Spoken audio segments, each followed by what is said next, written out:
안녕하세요. 셈법의 이준 변호사. 박재영 세무사입니다. 아니, 박지영 세무사님, 박세리 누님이 증여세 폭탄이 터진다니 이게 무슨 말이죠? 이게 사실인가요? 채무에 관해서도 증여세가 나오고 연대 납세 의무? 이건 또 뭐죠? 일단 박세리 누님께서는 요즘 핫한 밀양박가가 아닌 관계로 저희 국세법은 사실 경제학적 개념이 좀 더 가깝습니다. 그래서 판례 등에서도 항시 나오는 표현이 납세자의 경제적 상황을 종합적으로 검토하고 라는 표현입니다. 즉 저희 국세법은 경제적 실질이라는 표현을 자주 씁니다. 이 경우도 당연히 경제적 실질을 살펴보겠습니다. 홍길동이 금전을 무상으로 받는다면 홍길동의 순자산은 증가가 되죠. 반대로 홍길동의 부채가 무상으로 소멸된다면 이 또한 순자산이 증가가 되죠. 회계적으로나 경제학적으로나 순자산이 증가가 된 것입니다. 즉 채무가 무상으로 소멸된 행위는 순자산의 증가가 되고 이는 경제적 이득을 본 것이 됩니다. 그렇기에 증여세 과세 대상이 되는 것입니다. 조금 다르지만 채무를 유상으로 소멸시켰다면 이는 채무의 이전이라고 하는데 대표적인 게 부담부 증여죠. 채무의 이전액만큼에 관해서도 양도소득세가 부과되는 것입니다. 아, 예. 요거 박세무사님 설명을 들어보니 이해가 가네요.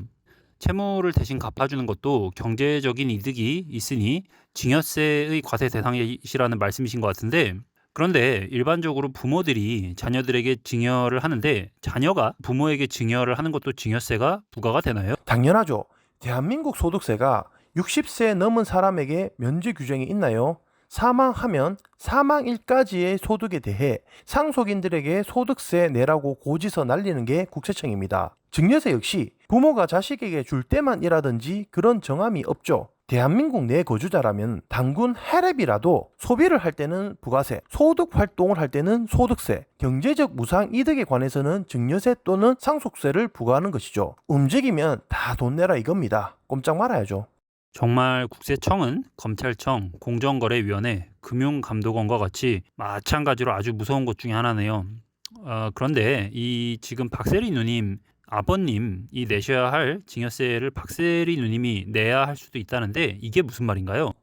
이래서 언론이 무서운 겁니다. 사실 국세청은 언론에서 이런 이야기 안 했으면 검토 안 했을 겁니다. 지금 국세청은 갑자기 언론에서 세리 누나를 막 세리 보니까 이걸 검토해 말어 이러고 있을 겁니다. 실무적으로 파고 들어가 보겠습니다. 일단 박세리 아버지의 채무를 직계 비속인 딸이 상환을 해줬습니다. 그럼 박세리 아버지가 채권자로부터 채무를 면제받은 그 시점에 채무 소멸이라는 경제적 이득을 보았고 그 채무를 대신 상환해준 자는 본인의 딸로 수중자는 아버지로 해서 증여세 납세 의무가 성립하였습니다. 이때 증여세의 납세 의무자는 증여자가 아닌 받는 사람, 즉 수중자인 박세리의 아버지가 원칙적인 납세 의무자입니다. 자, 이제 국세청에서 납세 의무도 성립했고 납세 의무자도 확정이 났습니다.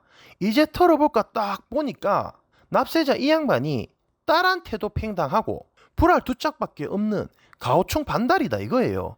털라고 해도 털 게 없는 이 가오충을 어떻게 하나 고민을 하는데 증여세법 납세 의무의 확장을 보니 소정자가 증여세를 납부할 능력이 없거나 증여세에 대한 조세 채권을 확보하기 어려운 경우에는 증여자, 즉 박세리 누나죠. 증여자에게 납세 의무를 확장시킬 수 있다.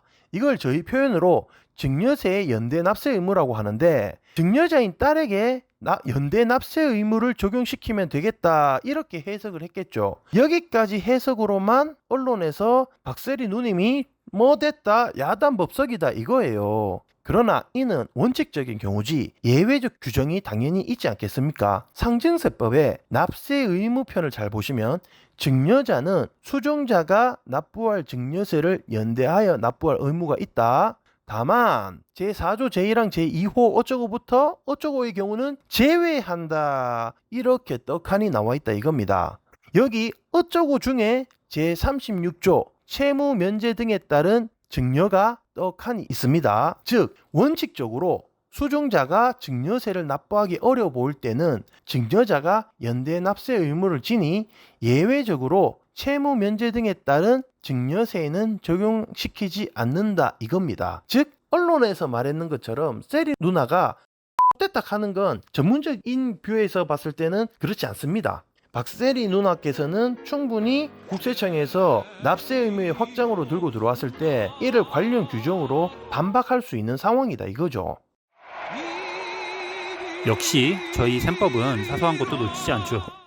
박세리 누님께서 이제 걱정하지 않으시고 푹 쉬시면 될 것 같습니다. 만일 박세리 누님께서는 국세청으로부터 납세 고지서를 받으신다면 저희 셈법으로 연락을 주셔서 저희가 확실하게 적극적으로 박세리 누님을 지원해 드리겠습니다. 이처럼 셈법에 관련하여 전문적이고 확실하게 컨설팅을 받고 싶으신 분들은 저희 법무법인 기성에 연락을 주시면 상속 증여 플랜부터 경영권 보장 및 회사 운영 등 다방면으로 종합적 컨설팅 해드리겠습니다. 오늘도 시청해 주셔서 감사합니다.